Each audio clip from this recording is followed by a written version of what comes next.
9 сынып координация және реттелу бөлім бойынша жиынтық бағалау 4-ші тоқсан бірінші жоба. Бірінші тапсырма: нейронның сызбасын қарастырайық, сандармен не белгіленгенін жазайық.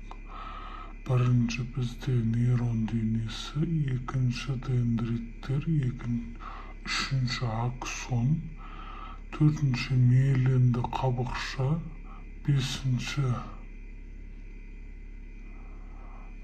ранве бунағы, алтыншы аксонның тармақтары болып келеді. Келесі екінші тапсырма: рефлекторлық кезең ұғымына толық анықтама беріңіз. Бұл әрекет бірнеше потенциалды дамығаннан кейін бірден жүйке жасушаларын немесе бұлшық талшығының қозуы ешқандай тітіркену кезінде пайда болмайтын толық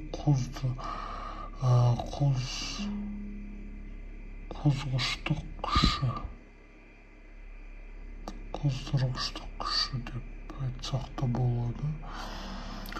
Келесі Б тапсырма: суретке мұқият қараңыз. Миелинген және миелинбеген жүйке талшықтарының мембранасының импульстерінің әртүрлі екенін түсіндір. Бұл жерде миелинбеген мембранада бір учаскенің активтенуі бірте-бірте, яғни жақын жерінде таралады және толқын тәрізді үздіксіз қозғалады. Ал миелинген мембранада жүйке импульсын миелинмен жабылмаған ранве түйіндері бойымен секіреді. Иондар мен миелин астындағы жүйке импульсіне кедергі жасамайтындықтан ол келесі ашық аймаққа дейін сақталады. Онда белсенділігі қайта пайда болады. Келесі тапсырма бізде үшінші тапсырма: механорецепторлардың